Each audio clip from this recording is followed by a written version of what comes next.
नमस्कार साथियों, एक बार फिर से स्वागत सभी लोगों का मीमांसा क्लासेस के ऑनलाइन प्लेटफॉर्म पर। संसद और विधानमंडल के बारे में हम बात कर रहे थे और संसद और विधानमंडल के संबंध में एक बहुत महत्वपूर्ण टॉपिक संसदीय समितियां, पार्लियामेंट्री कमेटीज के बारे में आज हम पढ़ने वाले हैं। पार्लियामेंट्री कमेटीज क्या होती हैं, संविधान में कहां इनका वर्णन किया गया है, साथ ही साथ इनके गठन की आवश्यकता क्यों पड़ी, किस किस प्रकार की ये समितियां होती हैं और कैसे ये अपना कार्य करती हैं, क्या क्या इनको कार्य आवंटित किए गए हैं, इन सभी के बारे में हम आज की क्लास में चर्चा करने वाले हैं, बात करने वाले हैं। क्लास हमारी है पॉलिटी स्पेशल बैच के अंतर्गत और जैसा आपको पता है पॉलिटी स्पेशल बैच के अंतर्गत हमारा प्रयास है कि पाठ्यक्रम को नियोजित रूप और व्यवस्थित क्रम में एक प्लेलिस्ट में रखा जाए और ऐसी एक प्लेलिस्ट आपको जब आप मीमांसा क्लासेस यूट्यूब पर चैनल पर जाएंगे तो एक प्लेलिस्ट आपको मिलेगी पॉलिटी स्पेशल बैच नाम से और उस पॉलिटी स्पेशल बैच वाली जो प्लेलिस्ट है उसमें आपको भारतीय संविधान के सभी टॉपिक्स नंबर वाइज व्यवस्थित क्रम में प्राप्त होंगे और इन टॉपिक्स को इस प्रकार से डिजाइन किया गया है, पूरी प्लेलिस्ट पूरे पाठ्यक्रम को इस प्रकार से डिजाइन किया गया है कि जो सिविल सेवा के विद्यार्थी हैं उनके लिए बहुत ही उपयोगी और महत्वपूर्ण ये रहने वाली है। तो आइए स्टार्ट करते हैं। और ये जो प्लेलिस्ट है आपको पॉलिटी स्पेशल बैच नाम से, ये किसी प्रकार का शुल्क इसके लिए किसी को नहीं देना, पूर्णतः निःशुल्क ये सभी को उपलब्ध होने वाली है। तो इसी कड़ी में आज की क्लास में हम बात करने वाले हैं संसदीय समितियों या पार्लियामेंट्री कमेटीज के बारे में। ठीक है, तो पार्लियामेंट्री कमेटीज के बारे में बात करने से पहले मैं आपको बता दूं हमारे संविधान के अंतर्गत कुछ ऐसे शब्द हैं जो संविधान में तो वर्णित नहीं है लेकिन पार्लियामेंट की जो डे टू डे कार्य हैं, दिन प्रतिदिन के जो पार्लियामेंट के कार्य हैं या विधानमंडल या संसद के जो कार्य हैं उनके अंतर्गत उनका क्या किया जाता है, प्रयोग किया जाता है। तो कुछ ऐसे शब्द हैं वो आपके सामने हैं। सबसे पहले ऐसा शब्द जो आज की क्लास का हमारा टॉपिक भी है, संसदीय समिति। संसदीय समिति शब्द का प्रयोग हालांकि भारत के संविधान में किया गया है लेकिन वहां इसके क्या क्या कार्य होंगे, इसका गठन कैसे होगा और इसके क्या क्या प्रकार होंगे इसके बारे में कुछ भी नहीं बताया गया। तो संसदीय समिति शब्द का मात्र क्या किया गया है, प्रयोग किया गया है संविधान में। और प्रयोग कहां किया गया है, जब सदन के विशेषाधिकारों की बात की गई है वहां संसदीय समिति शब्द का प्रयोग किया गया है, लेकिन इसके प्रकार, इसके गठन और इसके कार्यों में किसी प्रकार की बात भारत के संविधान में नहीं की गई। इसी प्रकार कुछ और शब्द जैसे संकल्प और प्रस्ताव, विशेषाधिकार प्रस्ताव, ध्यानाकर्षण प्रस्ताव, अविश्वास प्रस्ताव, निंदा प्रस्ताव, धन्यवाद प्रस्ताव, ठीक है, no day yet named motion, निंदा प्रस्ताव, notice mention, cut motion, point of order, शून्यकाल, प्रश्नकाल, आधे घंटे की चर्चा, सदन का नेता, विपक्ष का नेता, लेम डक सत्र, स्पीकर प्रोटेम, ये सभी के सभी जो शब्द हैं वो हालांकि जो संसद है और विधानमंडल है उसकी कार्यवाहियों में लिए जाते हैं, इनका नाम लिया जाता है, इनका प्रयोग किया जाता है, लेकिन इन सभी का जो वर्णन है वो हमारे संविधान में नहीं है। या तो ये परंपरा के अनुसार प्रयोग लिए जाते हैं, प्रचलित प्रथाओं के अनुसार प्रयोग में लिए जाते हैं, या फिर सदन के किसी नियम में इनकी व्याख्या की गई है। तो ये शब्द आपको ध्यान रखना है, इनका प्रयोग भारत के संविधान में नहीं किया गया है। प्रक्रिया नियमों के तहत जो सदन है उसने अपनी प्रक्रिया के जो नियम बनाए हैं उन नियमों के तहत इन शब्दों का आविष्कार किया गया है या फिर कुछ परंपराओं के आधार पर इन शब्दों का प्रयोग किया जाता है। संविधान में इन शब्दों का वर्णन नहीं है। संसदीय समिति नाम के शब्द का हालांकि वर्णन किया गया है लेकिन उसके प्रकारों, उसके कार्य और उसकी संरचना का वर्णन भारत के संविधान में नहीं दिया गया है। वो किसके तहत बनाया गया है, सदन की प्रक्रिया नियमों के तहत उसका निर्धारण किया गया है। तो आइए बात करते हैं संसदीय समितियों के बारे में। संसदीय समितियों की यदि हम बात करें तो जैसा मैंने आपको बताया इनका जो गठन किया जाता है वो किसके तहत किया जाता है, सदन के प्रक्रिया नियमों के तहत किया जाता है। इसके गठन की कोई जानकारी संविधान के अंतर्गत नहीं है, सबसे पहला पॉइंट। दूसरा, ये सदन द्वारा क्या की जाती हैं, या तो नियुक्त की जाती हैं या निर्वाचित की जाती हैं। यानी जो भी संसदीय समितियां बनेंगी उनके जो सदस्य होंगे या अध्यक्ष होंगे या तो वो संबंधित सदन के द्वारा क्या होंगे, नियुक्त किए जाएंगे या फिर क्या किए जाएंगे, निर्वाचित किए जाएंगे। नियुक्ति यदि समिति में की जाती है तो वो किसके द्वारा की जाती है, संबंधित सदन के अध्यक्ष के द्वारा की जाती है। विधानमंडल की किसी संसदीय किसी समिति में यदि नियुक्ति की जानी है तो वो विधानमंडल का अध्यक्ष करेगा। संसद के किसी सदन जैसे राज्यसभा में नियुक्ति की जानी है किसी संसदीय समिति में तो राज्यसभा का सभापति करता है, जबकि लोकसभा के लिए लोकसभा का सभापति करता है। तो या तो नियुक्त किए जाते हैं सदस्य या निर्वाचित किए जाते हैं, किसके द्वारा? सदन के द्वारा। ठीक है। और ये जो समितियां होती हैं ये सदन के अध्यक्ष से अपने कार्यों के लिए निर्देशन प्राप्त करती हैं कि ये क्या कार्य करेंगी, किस प्रकार से कार्य करेंगी। इसका निर्देश इन्हें कौन देता है? सदन का अध्यक्ष देता है, और सदन के अध्यक्ष को ही ये अपनी रिपोर्ट प्रस्तुत करती हैं। संसदीय समितियां अपना कार्य करके अपनी रिपोर्ट किसको देती हैं? सदन के अध्यक्ष को देती हैं। यदि राज्यसभा का मामला है तो राज्यसभा के सभापति को, लोकसभा के लिए लोकसभा अध्यक्ष को, और विधानमंडल की कोई समिति है तो विधान परिषद के सभापति को या विधानमंडल के अध्यक्ष को अपनी रिपोर्ट सौंपती है। अब समितियों की यदि हम प्रकार देखें, संसदीय समितियों की यदि हम प्रकार देखें तो दो प्रकार हमें देखने को मिलते हैं। पहला स्थायी समिति, स्थायी समिति या इन्हें क्या कहा जाता है? स्टैंडिंग कमेटी भी कहा जाता है। पहला प्रकार कौन सा हो गया? स्टैंडिंग कमेटी या स्थायी समिति, स्टैंडिंग कमेटी या स्थायी समिति। ये जो समिति है संसद की, ये क्या करी जाती है? प्रति वर्ष गठित की जाती है, प्रति वर्ष गठित की जाती है, या एक निश्चित समयांतराल के पश्चात इसका क्या किया जाता है? गठन किया जाता है। दूसरे प्रकार की जो समितियां होती हैं वो होती हैं अस्थायी समिति या एडहोक समिति, या इन्हें तदर्थ समितियां भी कहा जाता है। और ये समितियां हर वर्ष गठित नहीं की जाती, केवल आवश्यकता होने पर, किसी मुद्दे पर आवश्यकता होने पर ही क्या की जाती हैं? गठित की जाती हैं। और तदर्थ समितियां या अस्थायी समितियां या एडहोक समितियां जो होती हैं, आगे फिर से उनको दो प्रकारों में विभाजित किया गया है।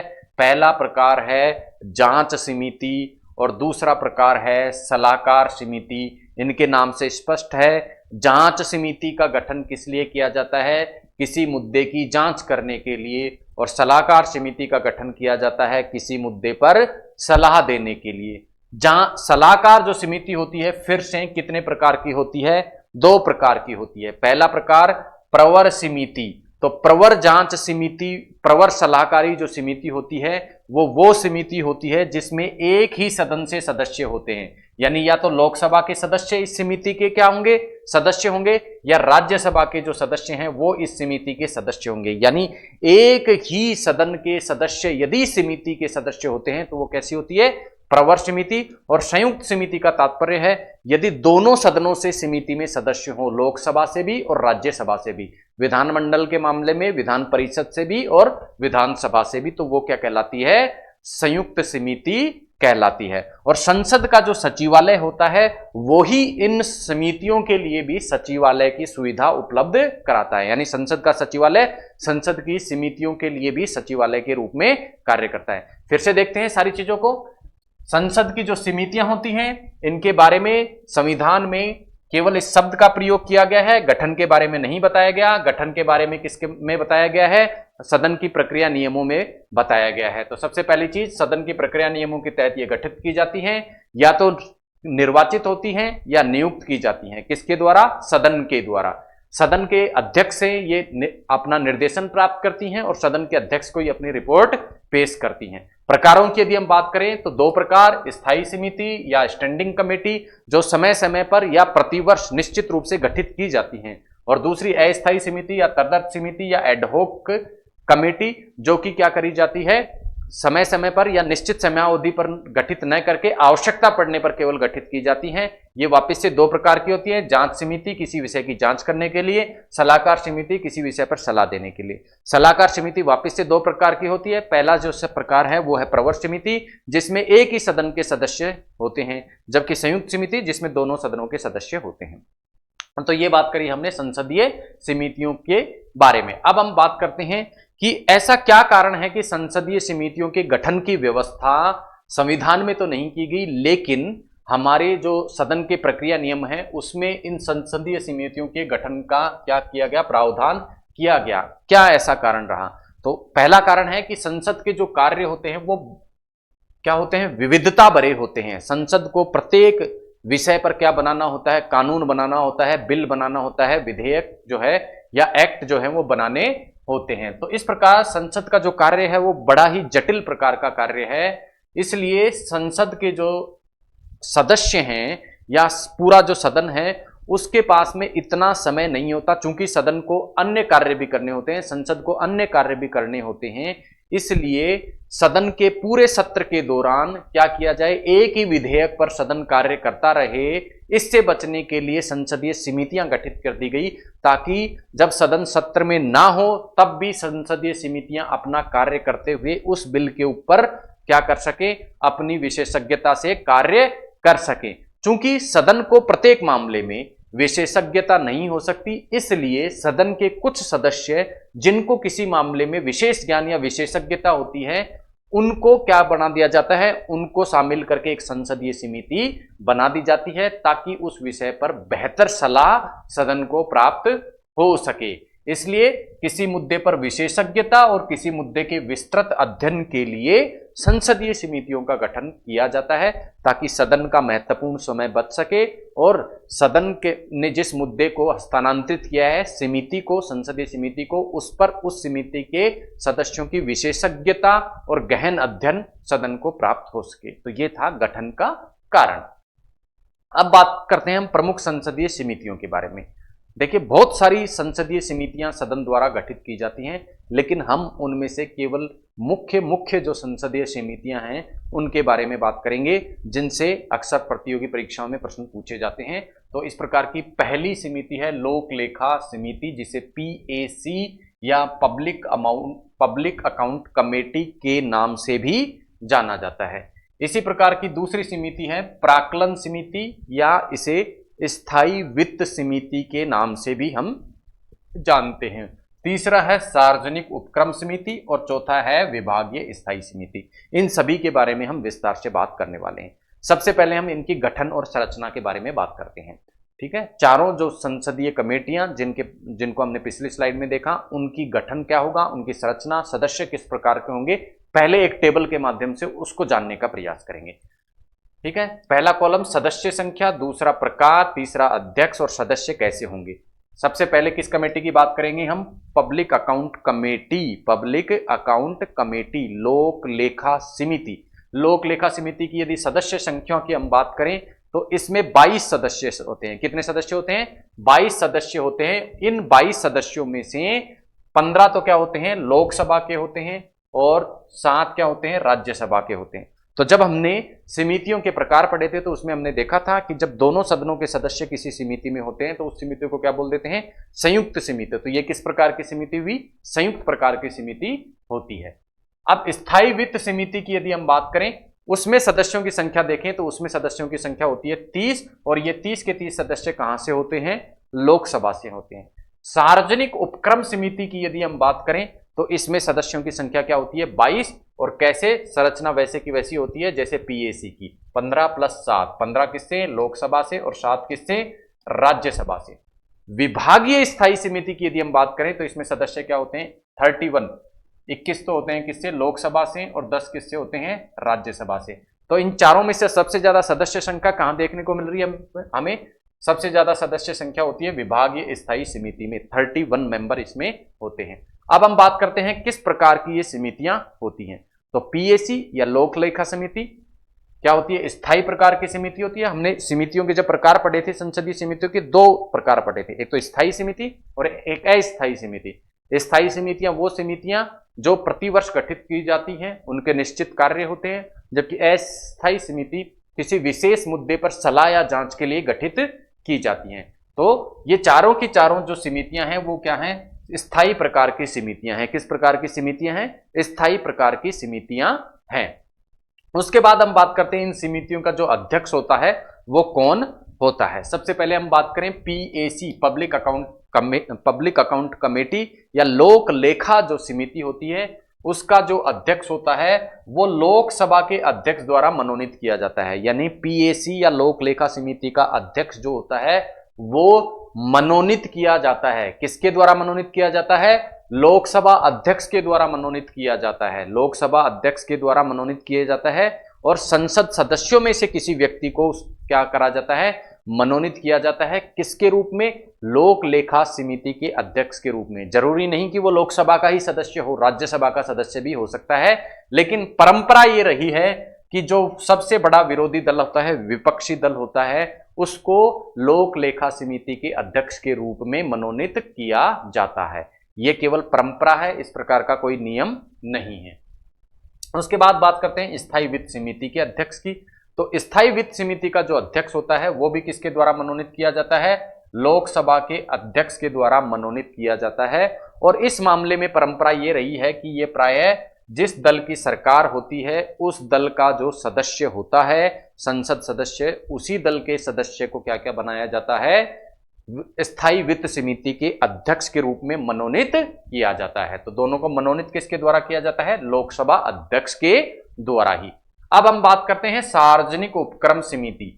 तो सार्वजनिक उपक्रम समिति का जो अध्यक्ष होता है वो भी लोकसभा के द्वारा मनोनीत ही किया जाता है, लेकिन यहां शर्त क्या है कि सार्वजनिक उपक्रम समिति का अध्यक्ष लोकसभा का सदस्य होना चाहिए। यहां हमने देखा था यहाँ पीएसी, पब्लिक अकाउंट कमेटी, और स्थायी वित्त समिति का जो अध्यक्ष होता है वो राज्यसभा का सदस्य भी हो सकता है, लोकसभा का सदस्य भी हो सकता है। और लेकिन सार्वजनिक उपक्रम समिति का अध्यक्ष सदैव क्या होगा? लोकसभा का सदस्य ही होगा। और उसका जो मनोनयन किया जाएगा वो किसके द्वारा किया जाएगा? लोकसभा अध्यक्ष के द्वारा ही किया जाएगा। जबकि विभागीय स्थायी समिति की यदि हम बात करें तो इसका जो अध्यक्ष होता है वो लोकसभा अध्यक्ष द्वारा मनोनीत किया जाता है। राज्यसभा का सदस्य भी हो सकता है और लोकसभा का सदस्य भी हो सकता है। यहां स्थायी वित्त समिति की हम बात करें तो यहां हमने कहा था कि लोकसभा और राज्यसभा दोनों का सदस्य हो सकता है। तो यहां थोड़ा सा करेक्शन आप करें, क्योंकि इसमें मेंबर ही केवल किसके होते हैं? लोकसभा के होते हैं। तो लोकसभा का सदस्य ही इसका क्या होगा? अध्यक्ष होगा। अब हम बात करते हैं इसके सदस्यों की। अध्यक्ष के हमने बात कर ली कि अध्यक्ष किस प्रकार से इनका नियुक्त किया जाएगा, मनोनीत किया जाएगा। अब हम बात करेंगे कि इसके सदस्यों का चुनाव या मनोनयन कैसे किया जाएगा। सबसे पहले हम बात करें लोक लेखा समिति की। तो लोक लेखा समिति के जो सदस्य होंगे उनका क्या किया जाएगा? मनोनयन नहीं किया जाएगा, क्या करा जाएगा? निर्वाचन किया जाएगा। और यह निर्वाचन किस पद्धति से होगा? आनुपातिक प्रतिनिधित्व की एकल संक्रमणीय प्रणाली से होगा। और कौन करेगा? सदन के जो सदस्य हैं, जो संसद के सदस्य हैं, वो ही इस प्रणाली के द्वारा किसका निर्वाचन करेंगे? पीएसी या लोक लेखा समिति के सदस्यों का क्या करेंगे? निर्वाचन या चुनाव करेंगे। और एक विशेष बात यहां पे दी गई है कि लोक लेखा समिति में कोई भी मंत्री सदस्य नहीं होगा। यह विशेष रूप से आपको ध्यान रखना है। मंत्री लोक लेखा समिति का क्या नहीं हो सकता? सदस्य नहीं हो सकता। अब बात करते हैं स्थायी वित्त समिति की। तो स्थायी वित्त समिति में भी सदस्यों का चुनाव उसी प्रकार से किया जाता है जिस प्रकार से लोक लेखा समिति में। सार्वजनिक उपक्रम समिति में भी सदस्यों के चुनाव का तरीका यही है जो कि किसका था? लोक लेखा समिति के सदस्यों का था। अब हम अंतिम जो हमारी समिति है विभागीय स्थायी समिति। विभागीय स्थायी समिति में सदस्यों का जो चुनाव किया जाता है वो चुनाव न होकर क्या होता है? मनोनयन होता है। क्या होता है? मनोनयन। और मनोनयन कैसे होता है? लोकसभा का जो अध्यक्ष होता है वो तो लोकसभा के जो सदस्य हैं उनको विभागीय स्थायी समिति में क्या करता है? मनोनीत करता है। और राज्यसभा का जो सभापति होता है वो राज्यसभा के जो सदस्य हैं उनको क्या करता है? विभागीय स्थायी समिति में मनोनीत करता है। यानी जिन सदस्यों को विभागीय स्थायी समिति में लिया जाना है वो कैसे आएंगे? मनोनयन के माध्यम से आएंगे। और मनोनयन कौन करेगा? संबंधित सदन का अध्यक्ष करेगा। तो ये बात हुई प्रमुख जो हमारी संसदीय समितियां थी, उन संसदीय समितियों की संरचना, उनके गठन, सदस्य और अध्यक्ष के बारे में। अब हम बात करेंगे इन संसदीय समितियों के कार्यों के बारे में कि ये संसदीय समितियां आखिर कार्य क्या क्या करती हैं। तो सबसे पहले हम देखेंगे लोक लेखा समिति के कार्य। लोक लेखा समिति, लोक लेखा समिति जैसा इसके नाम से स्पष्ट है, लोगों का जो धन होता है उसकी अभिरक्षा करने का इसका कार्य होता है। सरकार को टैक्स के रूप में पैसा जो प्राप्त होता है या किसी भी तरीके से सरकार को जो पैसा प्राप्त होता है उस पैसे को सरकार किस प्रकार से खर्च करती है उस पर निगरानी रखने के लिए क्या होती है? लोक लेखा समिति होती है। और उसी प्रकार का कार्य किसके द्वारा किया जाता है? कैग के द्वारा भी किया जाता है, नियंत्रक और महालेखा परीक्षक द्वारा भी किया जाता है। तो इस प्रकार कैग या नियंत्रक या महालेखा परीक्षक पीएसी को या लोक लेखा समिति को अपने कार्यों में क्या करता है, सहायता प्रदान करता है। क्या करता है, सहायता प्रदान करता है। तो कैग की वार्षिक जो रिपोर्ट है उसको जांच करने का जो कार्य है वो भी किसके द्वारा किया जाता है, लोक लेखा समिति द्वारा किया जाता है। तो पहला कार्य क्या हो गया, कैग की जो रिपोर्ट है उसकी जांच करना।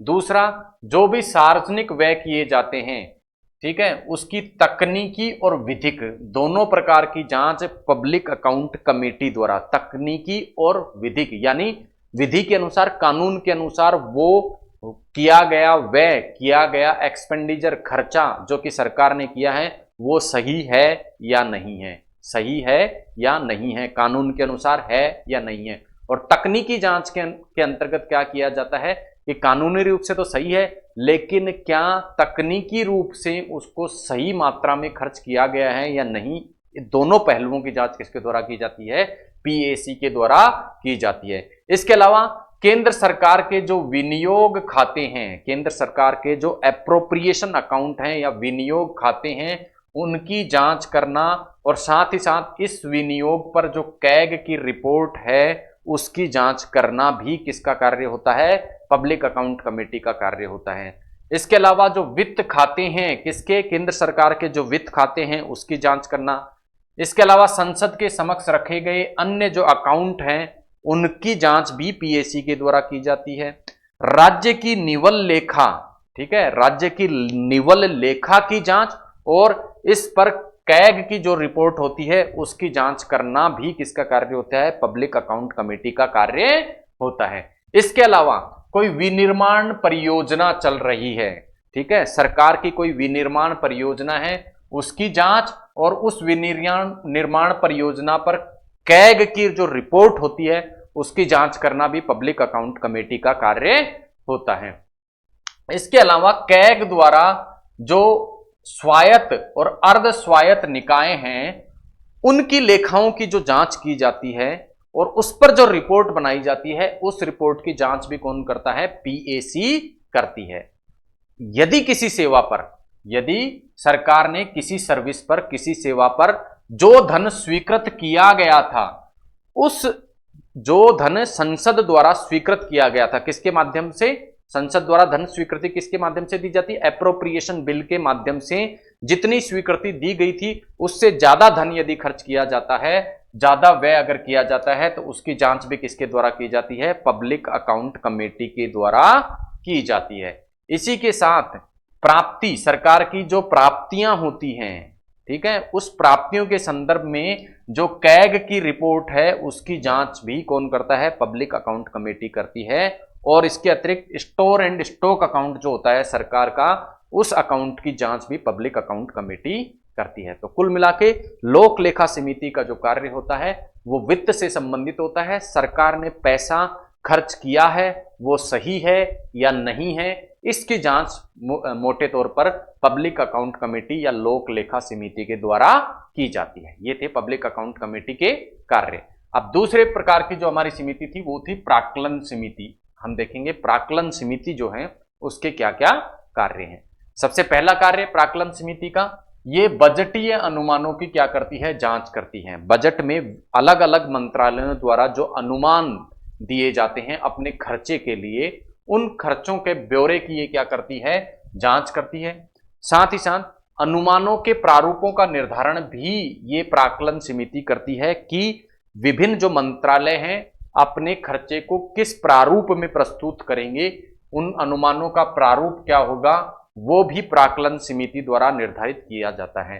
इस प्रकार से प्राक्कलन समिति चूंकि खर्चे को क्या करती है, कम करने का प्रयास करती है, बजटीय अनुमानों की जांच करती है, मंत्रालय का इस तरीके से सभी मंत्रालयों पर एक अंकुश रहता है, किसका, प्राक्कलन समिति का। इसके कारण प्रशासन में सुधार आता है, खर्चा मंत्रालयों द्वारा कम करने की कोशिश की जाती है। मितव्ययता, क्योंकि अनुमानों का प्रारूप किसके द्वारा निर्धारित किया जाता है, प्राक्कलन समिति के द्वारा। तो सरकार के कार्यों में मितव्ययता, प्रभाविता और प्रशासनिक सुधार तीनों को क्या करती है, सुनिश्चित करती है प्राक्कलन समिति।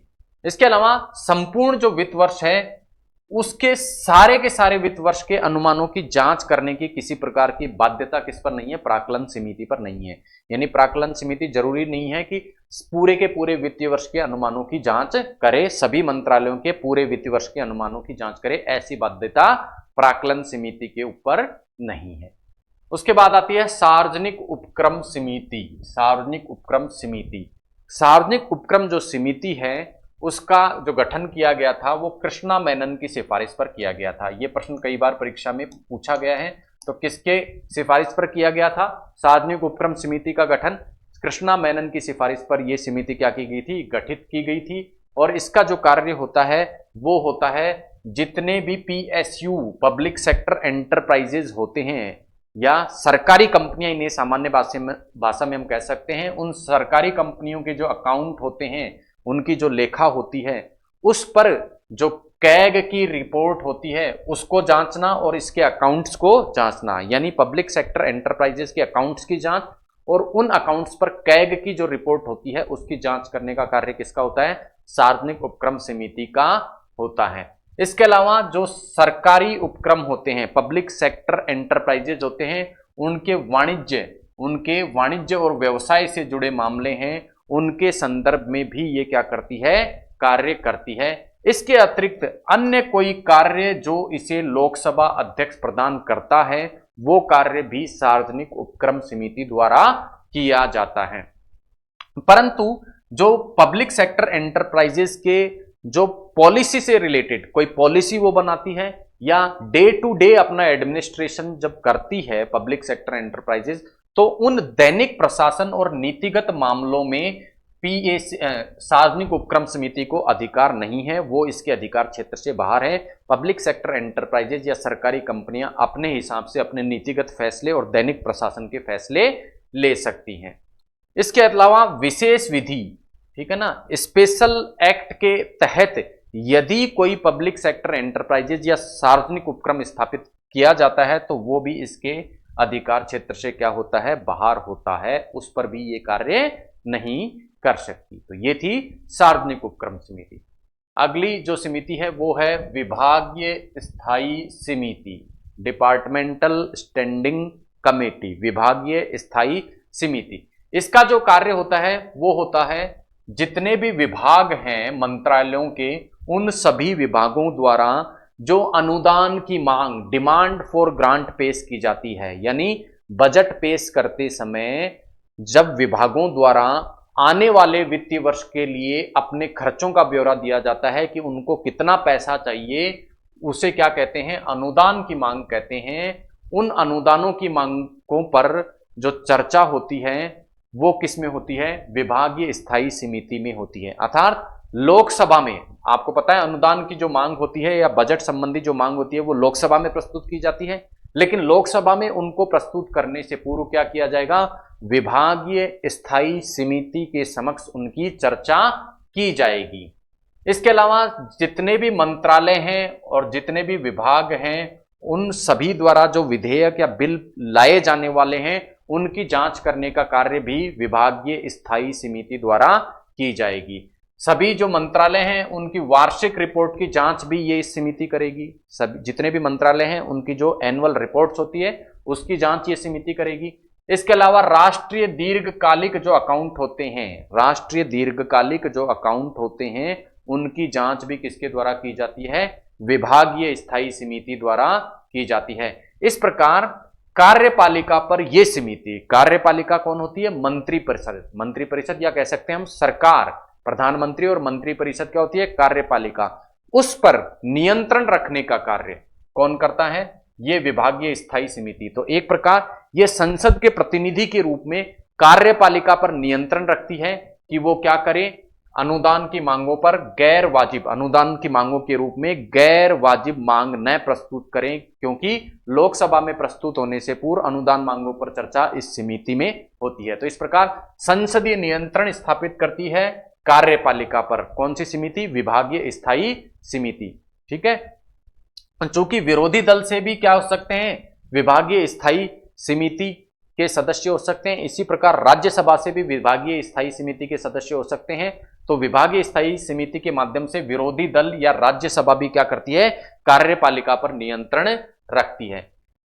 सभी जो एमपीज होते हैं, सभी जो संसद के सदस्य होते हैं, उनको संसद की जो प्रक्रिया है उसके बारे में समझ बढ़ाने के लिए ये कार्य करती है विभागीय स्थायी समिति। सभी जो एमपीज होते हैं उनको जो पूरा प्रक्रम है किसका, संसदीय कार्यों का, उसके कार्य को समझने में सहायता ये विभागीय स्थायी समिति प्रदान करती है। तो मितव्ययता इससे प्राप्त होती है, विशेषज्ञता इससे प्राप्त होती है। मितव्ययता कैसे प्राप्त होगी, क्योंकि अनुदान मांगों को प्रस्ताव लोकसभा में पेश करने से पूर्व कहां चर्चा की जाएगी, विभागीय स्थायी समिति में। इस प्रकार से मितव्ययता या खर्चा कम करने की कोशिश इस समिति के द्वारा की जाती है। लेकिन इसकी लिमिटेशंस या इसकी सीमा क्या है इस कमेटी की, कि इसकी जो सिफारिशें हैं वो क्या नहीं होती है, बाध्य नहीं होती हैं, बाध्यकारी नहीं होती हैं, बाध्यकारी नहीं होती हैं। अर्थात ये सिफारिश दे कि इस अनुदान मांग पे इतना खर्चा नहीं होना चाहिए, तो भी क्या कर सकती है, कार्यपालिका चाहे तो उतना खर्चा कर सकती है। तो इस प्रकार से ये केवल सलाहकारी है, बाध्यकारी नहीं है। प्रत्येक प्रकार की जो संसदीय समिति है उसकी सिफारिशें केवल क्या है, सलाहकारी है, बाध्यकारी नहीं है। इसी प्रकार रोजमर्रा के जो मामले हैं, डे टू डे जो एक्सपेंडिचर खर्चे मंत्रालय के होते हैं, वो भी इसकी क्या है, पहुंच से बाहर हैं, इसके अधिकार क्षेत्र से बाहर हैं। इसके अलावा किसी अन्य संसदीय समिति के समक्ष कोई मामला पेंडिंग है तो वो भी इसके अधिकार क्षेत्र में नहीं आता है। विभागीय स्थायी समितियों की यदि हम संख्या की बात करें तो कुल 24 प्रकार की विभागीय स्थायी समितियों या डिपार्टमेंटल स्टैंडिंग कमिटीज का क्या किया जाता है, गठन किया जाता है। इसमें से 16 जो डिपार्टमेंटल स्टैंडिंग कमेटी या विभागीय स्थायी समिति होती हैं वो लोकसभा से होती हैं और 8 किसकी होती हैं, राज्यसभा से होती हैं। तो इस प्रकार से आज की क्लास में हमने संसदीय समितियों के संवैधानिक प्रावधान, उसके गठन, उसकी संरचना और उसके कार्यों के बारे में विस्तार से चर्चा की। साथ ही ये भी जाना कि ऐसी क्या आवश्यकता थी कि संसद ने संसदीय समितियों का अपने प्रक्रिया नियमों के तहत क्या किया, गठन किया। मिलते हैं अगली क्लास में एक नए टॉपिक के साथ में, तब तक के लिए धन्यवाद। जय हिंद।